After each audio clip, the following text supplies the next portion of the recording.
Hello friends and welcome back. So before we jump into the execution of the installation of WebSphere, it is important to understand the commands that we have for the installation. What are the different arguments that we pass? Okay, when we install using the command line. Okay, and along with that, we have the graphical user interface option as well, right? So we have a different kind of installers, different kind of methods for installation of WebSphere. Okay, so it is very important to understand what are those methods, how it works, okay, so that you can comfortably go for the installation and configuration. Okay, so in this session I'm going to cover the complete end-to-end action plan that we will follow for the installation and configurations. Okay, so these are the different commands. Let me quickly cover that one. So now when we talk about the installation, so we have basically two methods. The one is the local repository and second is the online repositories. Okay, these are the two main methods, or you can say the different repositories means the software, okay, that we use for the installation of WebSphere. Okay, so as I have covered in the previous sessions as well, that to download the WebSphere software from the IBM website, you need a valid IBM ID. Okay, that means you have to be a valid customer with the IBM. Only that in that case you will get a valid IBM ID, and with the help of that you can able to download the software in your local system. Okay, so that is referred as the local repository. That means we have downloaded the software in your local system. But if you do not have the valid license, okay, and you wanted to install and configure the WebSphere for learning purpose, okay, only, then you have the option for the online repository.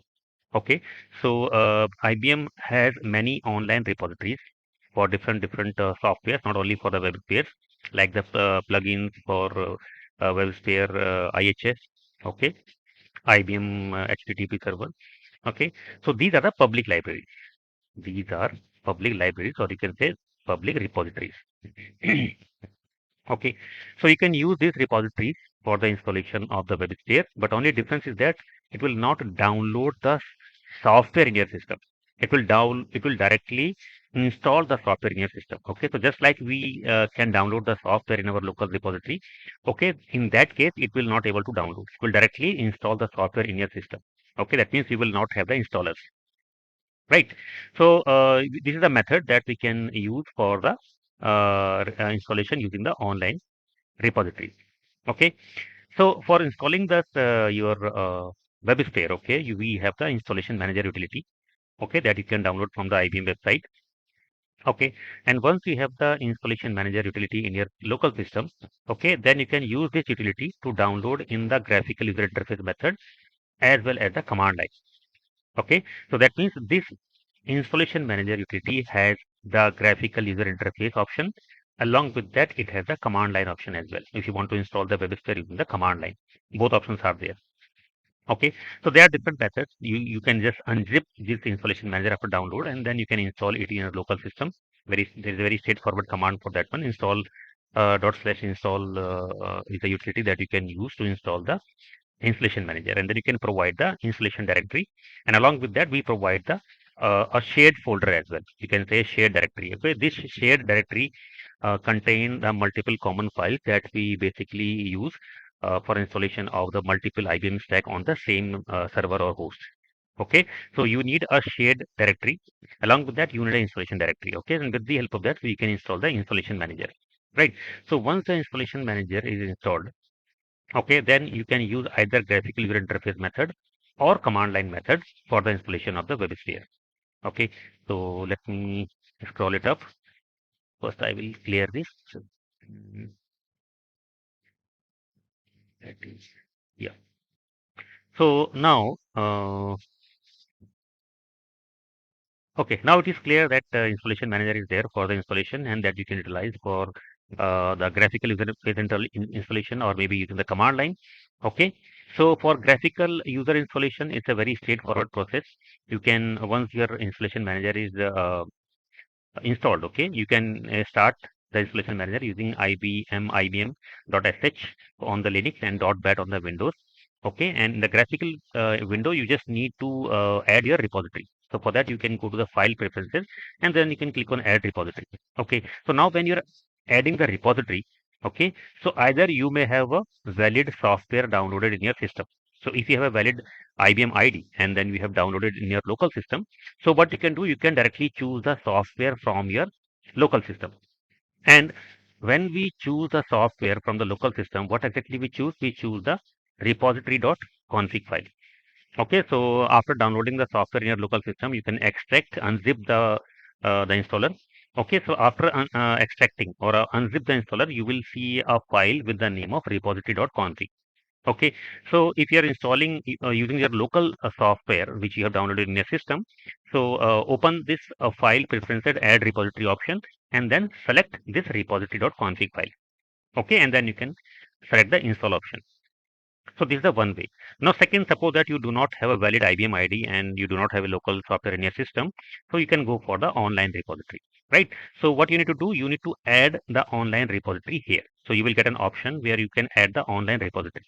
Okay, and the online repository I have already explained in the previous sessions as well, which is available on the internet. You can just go to the Google and you can search for the IBM WebSphere repositories.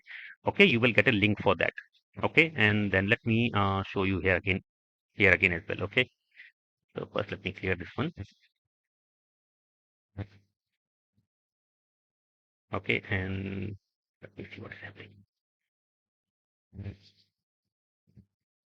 Yeah. So these are the online repositories. Okay, this is for IBM WebSphere base. This is for ND. This is for IHS, IBM Web Server. Right. Similarly, you have for plugins.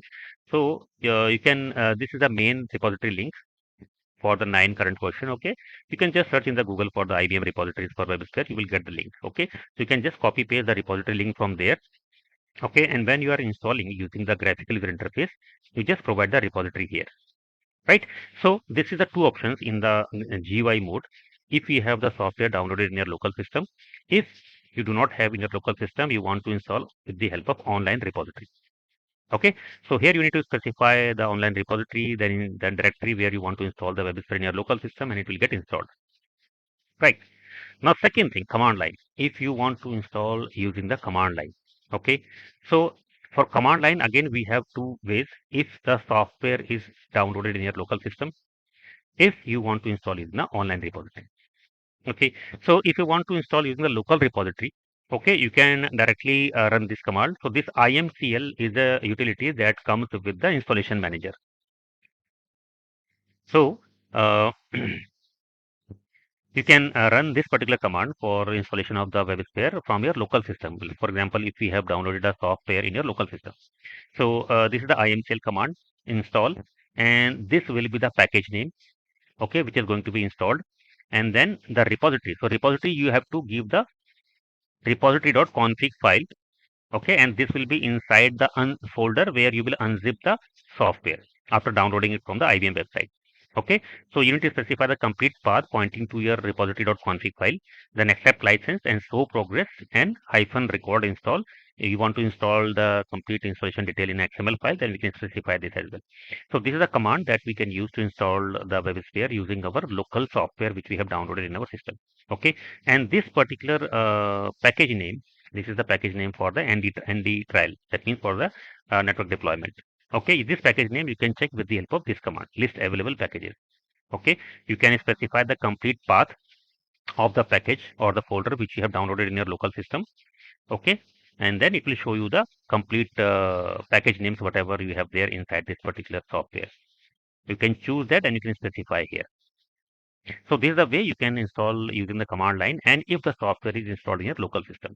Now suppose software is not installed in your local system, not downloaded on your local system, you want to install online repository. Okay, so the difference only is that here we have to specify the complete repository path, public repository path.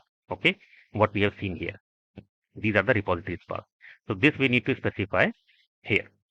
Okay, so this is the very first command to check all the available packages. If you want to check all the available packages which is available in the IBM repository, then you can run this list available package, and this is the public path. Okay, to check the repository. Now you can initiate the install command. Okay, so when you initiate the install command, okay, so we have some options like this IMCL install. This is the package name. Okay, this package name you will get with the help of this list available package command. Then hyphen repositories. So here you can specify the complete path of repository. For example, we are going to install the ND installer network deployment. So you can give the complete path of this particular repository. Then you need to specify the installation directory. And along with that, we have to specify a shared directory, right? So as I said, we have to create a one shared directory where you will have the common artifacts on the same host. So this is a command that we can utilize for the installation, right? So now here, if you see, we have given the hyphen prompt. Okay, so this hyphen prompt means when you will run this command, it will prompt you to provide the username and password of your IBM website. Okay, you can provide the your username and account that you have created in the IBM website. Okay, and then it will automatically download and install the WebSphere in your local system. Okay. Now, suppose you don't want to specify the hyphen prompt and then you don't want to enter the username and password manually. Okay. Every time you are going for installation. So for that, you can create a secure storage file and master password file. Okay. So instead of hyphen prompt, we can create these two files as well. Okay. And once you created these files, you can specify in the installation command. Okay. So after that, you need to don't need to specify the hyphen prompt. That means it will not prompt you for the username and password to enter again and again. Once you will create it with the hyphen secure storage file and master password file. Okay, the process is very simple. So you can enter your password. You can create a master password file and you can specify in this particular txt file, this one. Okay, and then you need to create the secure storage file. Okay, and to create the secure storage file, this is the command. Simple. Okay, we are going to specify your username, your password, whatever the password that you have given, then your master file, which what will be your master file, and this is your secure storage file. Okay, and this will be a repository URL. So then it will create these two files for you. Sorry, one file for you, which is the secure storage using this particular master password file. And then you can run the same command which we have seen earlier. Okay, instead of giving the hyphen prompt, we can specify this secure storage file and then master password file here. Okay, so it will not prompt you for to provide the username and password again and again. Right. So this is the method that we use for the installation of the WebSphere. Okay. And let me quickly summarize, okay, what we learned here, because there are two important things we have done. One is if you have the software with you, okay, but for that, as I said, you need a valid IBM ID. Second is the online method. So mostly if you are going for a learning purpose, we have to go with you have to go with this particular option, which is the online method. Okay, so we are going to follow this particular online method in this session. Okay, and I have one 8.x installer with me as well. So I will show you this method as well. Suppose that you have downloaded the latest IBM WebSphere in your system, then how you can install that as well. Okay, it is same what we have explained here. Okay, so now we'll see everything in detail, step by step with the executions in the next session.